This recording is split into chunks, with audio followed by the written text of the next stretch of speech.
చాలా సంతోషం. నవాపేట మండలం నారేగూడ గ్రామంలో ఈరోజు 10 సంవత్సరాల తర్వాత కాంగ్రెస్ ప్రభుత్వం ఈరోజు ఇందిరమ్మ ఇండ్లు లేని వాళ్లకు ఇచ్చి ఈరోజు ప్రారంభం ఇక్కడ చేసుకుంటున్నటువంటి చాలా సంతోషకరమైనటువంటి దినం. ఈ కార్యక్రమంలో పాల్గొంటున్నటువంటి నవాపేట మండల నాయకులకు, అదేవిధంగా ఈ నారేగూడ గ్రామ ప్రజలకందరికీ కూడా నమస్కారం. 10 సంవత్సరాల బీఆర్ఎస్ పరిపాలనలో డబుల్ బెడ్రూమ్ అని చెప్పి అనేక మాయమాటలు చెప్పి ప్రజలతో ఓట్లు వేసుకొని 10 సంవత్సరాలు పరిపాలించిన తర్వాత ఒక ఇల్లు ఇవ్వలేదు, పేద ప్రజలకు ఎలాంటి కార్యక్రమాలు చేయని విషయం మీ అందరికీ తెలుసు. మేము కాంగ్రెస్ పార్టీ అసెంబ్లీ ఎన్నికల్లో ఇచ్చినటువంటి హామీల మేరకు ఈరోజు కాంగ్రెస్ పార్టీ ఇచ్చిన హామీ ప్రకారం అందరికీ కూడా ఇందిరమ్మ ఇల్లు ఇవ్వడం జరుగుతూ ఉన్నది. అయితే ఇప్పుడు కొంతమందికి జాగాలు ఉన్న వాళ్ళకి మాత్రం ఇప్పుడు వచ్చినాయి. రేపు జాగాలు లేని వాళ్ళకు కూడా వాళ్ళకి ఎట్లా చేయాలి అనేది గవర్నమెంట్ ఆలోచించి ఇక్కడ ఉంటే గవర్నమెంట్ భూమి లేకపోతే ప్రైవేట్ భూమి కొనుక్కొని అట్లా లేని వాళ్ళకు కూడా ఇచ్చి ఇళ్లకు సంబంధించిన సమస్య తీర్చాలనేటువంటి ఒక ఆలోచన ప్రభుత్వం చేస్తూ ఉన్నది.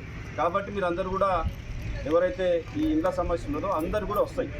ఇంతకుముందు రేషన్ కార్డులు వచ్చినాయి. అదేవిధంగా రేపు రాబోయే రోజులలో పెన్షన్స్ కూడా పెంచే అవకాశం ఉన్నది. అదేవిధంగా అర్హులైనటువంటి వితంతువులకు వృద్ధ పింఛన్లు కూడా నూతనంగా ఇంతవరకు 10 సంవత్సరాల తర్వాత కూడా ఇంతవరకు ఎవరైనా చనిపోతేనే కొత్త పెన్షన్ వస్తున్నది. అట్లా కాకుండా అందరు కూడా పెన్షన్స్ వస్తాయి. కాంగ్రెస్ ప్రభుత్వం ఏదైతే అసెంబ్లీ ఎన్నికల్లో ఇచ్చిన హామీలు ఒక్కొక్కటి అన్నీ కూడా నెరవేర్చుకుంటా కేవలం ఈరోజు 18 నెలలు మాత్రమే అవుతున్నది. 1 సంవత్సరంన్నర కాలమే అవుతున్నది. ఈ సంవత్సరాల కాలంలో 60,000 ఉద్యోగాలు ఇవ్వడం జరిగింది. మనం ఇచ్చినటువంటి ఏది 200 యూనిట్ల కరెంటు ఉచితంగా ఇవ్వడం జరిగింది. అదేవిధంగా 500 గ్యాస్ ఇవ్వడం జరుగుతూ ఉన్నది. రేషన్ కార్డు ఇవ్వడం జరిగింది. మొన్న సన్నబియ్యం పథకం ఈ మధ్య మీ అందరికీ తెలుసు. సన్నబియ్యం కూడా పథకం కూడా ఈరోజు ప్రవేశపెట్టాము.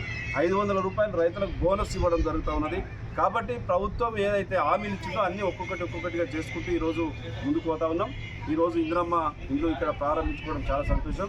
రేపు అందరు కూడా వస్తాయి. ఎవరు కూడా కొట్లాడుకోవాల్సిన అవసరం లేదు. ప్రతి ఒక్కరికి కూడా ఇండ్లు వస్తాయి. కాబట్టి మీరందరూ కూడా కొంత ఎంటా ముందు అవుతుంది. దాన్ని దృష్టిలో పెట్టుకోవాలని కోరుకుంటూ నేను ఒకటే విజ్ఞప్తి చేస్తూ ఉన్నా. ఈ గ్రామం నుంచి కాంగ్రెస్ పార్టీకి అసెంబ్లీ ఎన్నికల్లో మెజార్టీ ఇచ్చారు. ఆ రోజు అసెంబ్లీ ఎన్నికల్లో మేము చెప్పిన మాట ప్రకారం ఈరోజు మీకు ఇందిరమ్మ ఇల్లు ఇస్తూ ఉన్నాం. ఇందిరమ్మ ఇల్లు ప్రారంభానికి ఈరోజు మేము రావడం జరిగింది. కొంతమంది మాట్లాడుతూ ఉన్నారు. వాళ్ళు రేపు పొద్దున ఏ పార్టీలో ఉంటారో తెలియదు. గోడ మీద పిల్లి పచ్చి అవకాశవాది.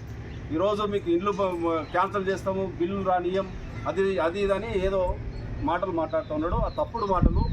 ఒక పార్టీలోకి వచ్చిన తర్వాత ఆ పార్టీకి సంబంధించినటువంటి కార్యకర్తలతోటి కలిసిపోవాలి. ఆ కార్యకర్తలకు విలువ ఇవ్వాలి. నువ్వు కూడా విలువ పెంచుకోవాలి. ఇట్లా బూటక మాటలు మాట్లాడితే బాగుండదు. ఇదే మాటలు నీకు ఎట్లనే కంటిన్యూ చేస్తే మాత్రం షాబాద్ మండల కాంగ్రెస్ నాయకులు నీకు ఏ గతి పట్టించారో అట్లాంటి గతి ప్రతి గ్రామంలో కూడా కాంగ్రెస్ పార్టీ కార్యకర్తలు తీసుకుంటూ ఉన్నారు. అట్లాంటి పరిస్థితి రానియోదాన్ని కోరుకుంటూ కాంగ్రెస్ పార్టీ ఎవరు భయపడాల్సిన అవసరం లేదు. ఎవరు కూడా ఇల్లు క్యాన్సిల్ చేసే దమ్ము కానీ ఎవరికి లేదు. నేను ఒకటే విజ్ఞప్తి చేస్తున్నా, మీరు ఇండ్లు కట్టుకోండి. మీకు దగ్గరుండి బిల్లు ఇప్పించే బాధ్యత నాది. అట్లా ఎవరైనా అది చేస్తా ఇది చేస్తా అంటే మనం పుట్టి మీరు ఎవరి మాటలకు దేని కూడా భయపడాల్సిన అవసరం లేదని తెలియజేస్తూ మీకు ఎప్పుడు అల్లవెడల కాంగ్రెస్ పార్టీ మేమందరం కూడా మీ అంబడి ఉంటామని చెప్పి తెలియజేస్తూ నాకు ఈ అవకాశం ఇచ్చిన మీ అందరికీ కూడా ధన్యవాదాలు చేస్తూ ముగిస్తా ఉన్నా. జై కాంగ్రెస్, జై కాంగ్రెస్.